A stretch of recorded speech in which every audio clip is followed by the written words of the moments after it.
So is this video completely ridiculous on its face and at least a year too early?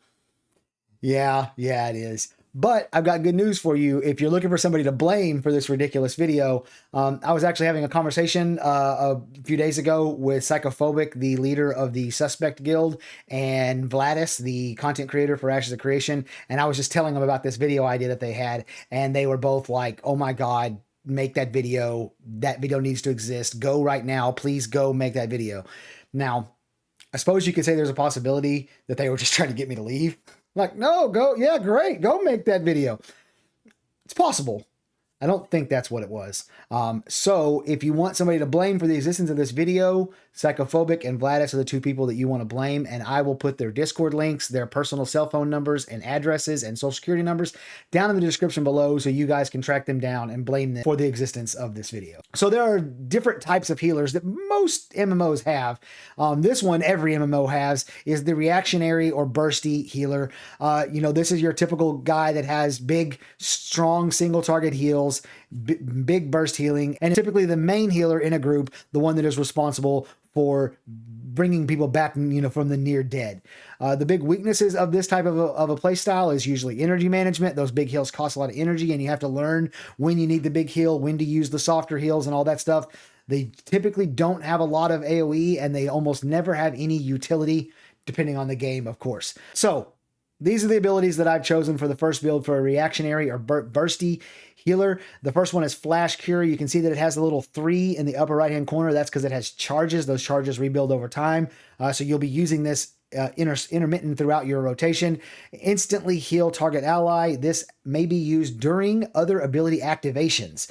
You'll notice that doesn't say that it's not on the global cooldown. It says you can use it during other ability activations. So you could be channeling Deliverance and hit a Flash Cure if you wanted to. So that's pretty crazy. The second one is Mend. Instantly launch a healing projectile towards the target ally. Each charge of this ability consumed after the first one has no mana cost and restores an increasing amount of mana to the caster based on the number of missing charges. Consecutive uses of this ability will gain bonus healing.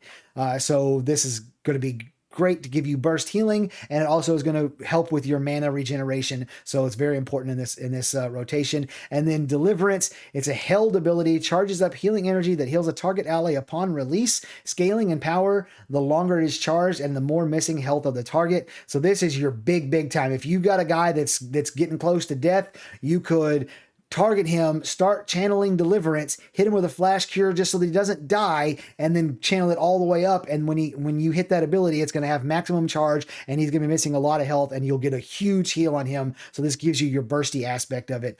I also threw in Divine Flare. Place a targeted area heal on the ground that heals all targets within after several seconds. Total healing is split between all targets. I didn't go with 6 abilities for any of the other builds, but I did for this one just to give them a little bit of AoE. So you might have to knock down your augments on one of the other ones in order to make Divine Flare worth pushing the button.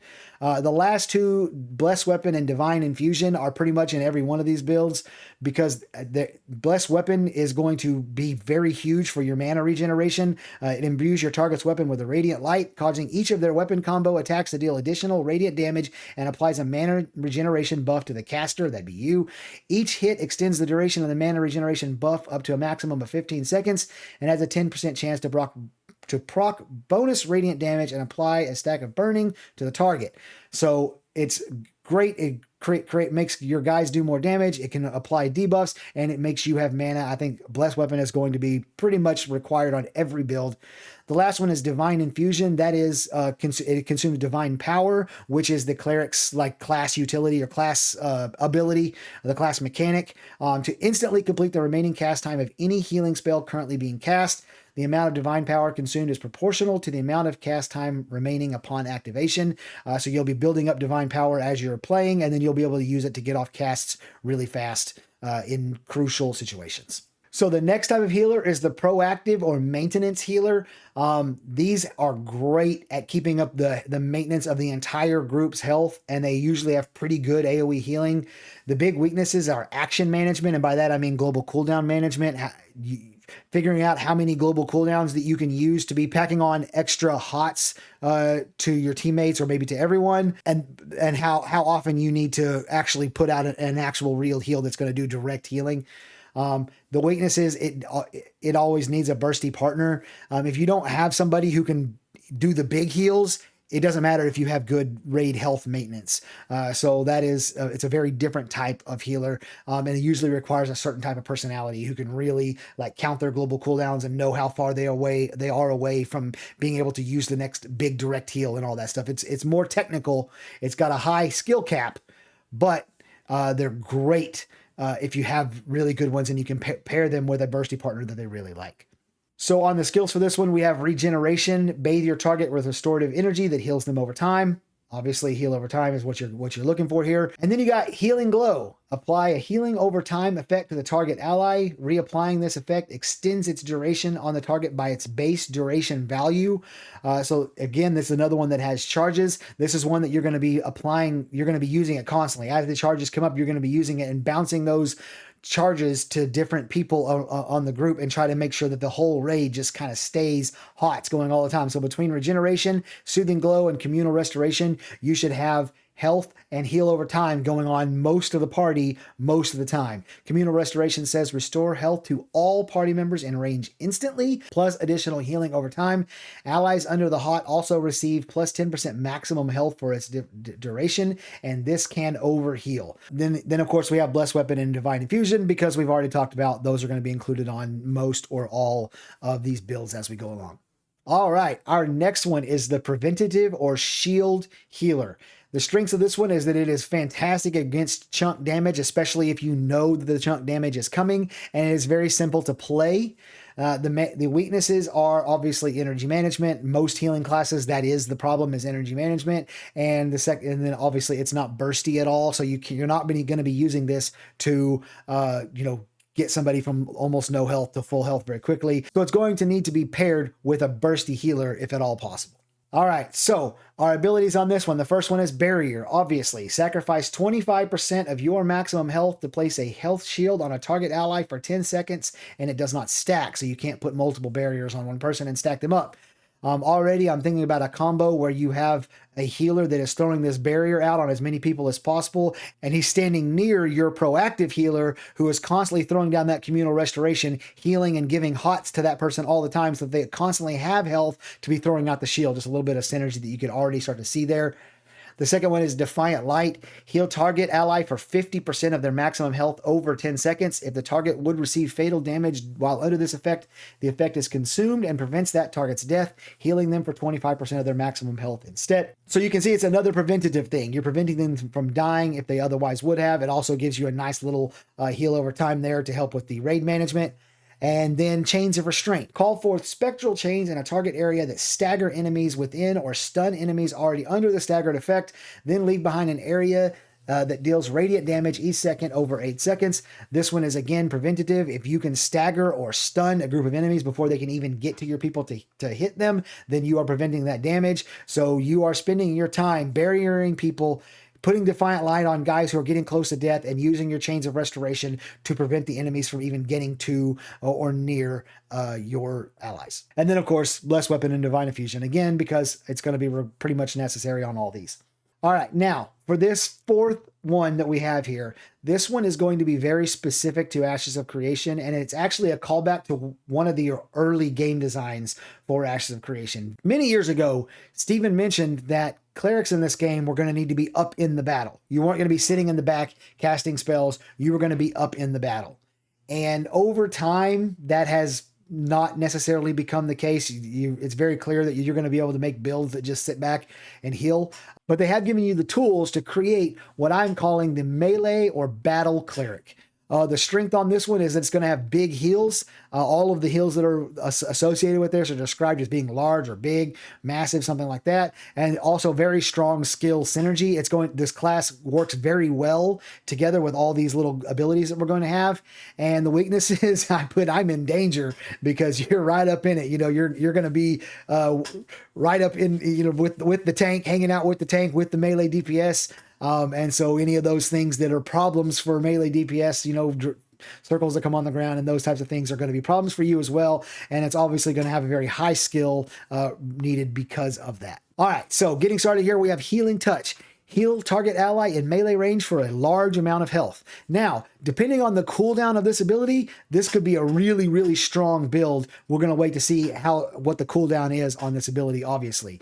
Second ability, Wings of Salvation. Sprout phoenix-like wings and leap towards target ally, then grant them a small amount of temporary health to that target upon arrival. An ally is defined as any non-combatant player or non-mob. Keep in mind that non-combatant means they're not flagged for PvP. It doesn't mean that they're not in combat. So just keep that in mind.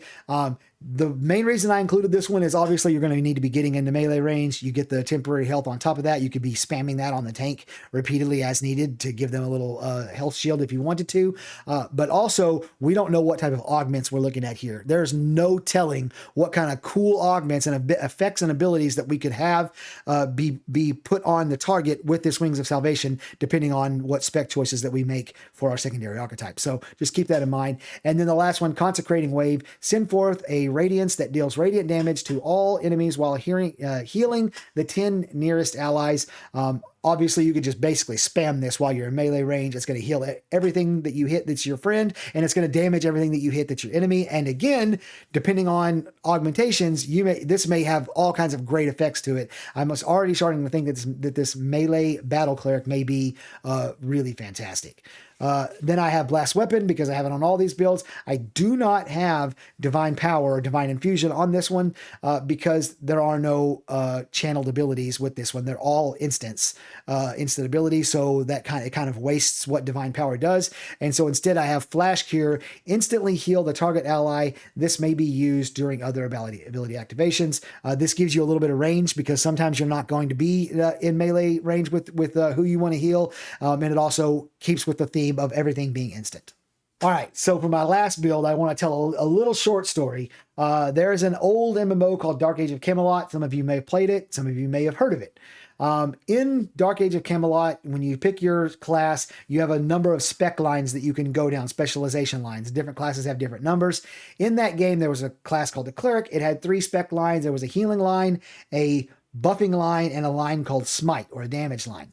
And in the early days of Dark Age of Camelot, I want to say before the first, maybe before the 3rd patch, it became really, really popular to have what people were calling a Smite Cleric. People figured out that the Smite abilities, they're just long-ranged direct damage attacks, hit just as hard as the wizard and some of the mages and the other magic casters, but they had heals, they could resurrect people, they had buffs, and they were wearing chain armor instead of cloth armor. Smite Clerics became huge. And one of the funniest moments for me, I remember just cracking up about this. I went out into the Battlegrounds area, and there was a guy out there, and back in the day with Dark Age of Camelot, you could actually have a last name to your character. And his character name was Mage in Chains, all one word, sometimes heals. Mage in Chain sometimes heals. And Smite Clerics took over that game for a short period. And then, of course, they went in and just nerfed the ever-living crap out of them. They're still nerfed to this day. The game's been out like 20 years, and you still can't effectively play a Smite Cleric. That spec line has just been nerfed into nothingness, which, kind of makes sense when you talk about all the buffs that they had, all the advantages they had over casting classes.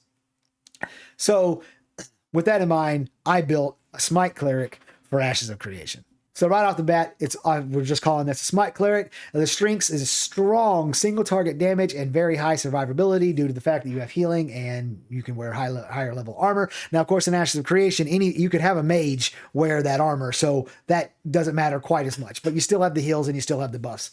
The weaknesses, energy management, they generally, with these types of classes, that's how they nerf them, is just make it where those damaging spells cost a lot of mana, so you can't just be spamming them all the time. And then you have the constant threat of being nerfed into the ground because you're too strong on this class. So with this class, we obviously have Smite. Smite your target, dealing instant damage and applying a stack of burning to the target enemy.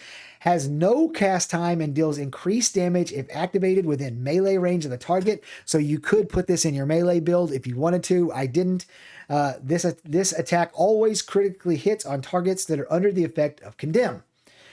Number 2, Judgment. Cast a heal on target ally for a large amount of health. If this is cast on an enemy, it instead deals radiant damage to target and applies 2 stacks of burning. So you can already see we're doing large damage and putting lots of stacks of burning on our targets. Obviously, with a third ability, we went with Condemn because you can do the combo of Condemn them and then hit them with Smite, and boom, you've got an automatic critical hit. If you do that in melee range, then it does increase damage. It doesn't have a cast time, so it's even better. This would be really effective if something gets through the line and actually gets to you. Condemn, Smite, run away while they're still stunned and get away. And then obviously we still have our Blessed Weapon and our Divine Infusion to round out the class and make sure that we can use our abilities quickly and regenerate mana as needed. All right, guys. So, I've been saying for a long time that build guides and tutorials and stuff are what this channel is going to be about when the time comes. And I know that this video is way too early, but I hope you guys take it with the spirit in which it was intended, which was just to show how we're going to be building out this class with our lack of augments. We're not going to be able to augment every ability and have every ability be truly useful. We're going to have to pick and choose small amounts of abilities within this large grouping that we actually have to build out how our class will play. And in case any of you are wondering, yes, you will be able to swap those around. So you could actually, from the way Steven has explained it, you'll be able to save builds in the UI in some kind of way. And basically, if you're inside of a node, you can swap your build around. So you could have all 5 of these builds and just go to a node and swap. You say you get tired of being a bursty healer and now you want to be a smite cleric, go to a node and switch. You'll be able to do that. So you will be able to play all of these, but the main thing is that they will all play very differently from one another. If you go back and watch this, those classes would all play extremely different from one another. They're not even classes, they're builds. It's just one class. So that is really all I have for the video, guys. Tell me, please, if I made a mistake. There's actually another type of bursty healer using a set of 3 abilities that I didn't use at all in any of these that would actually work just as well. And several of these I hemmed and hawed and went back and forth on which one to use. So you could definitely insert different ones and try different things. So I want to know what you guys think about how I laid these out and if you would use these type of builds, or share your build with me if you have one. And that's really all I have, guys, and I'll see you on the next one.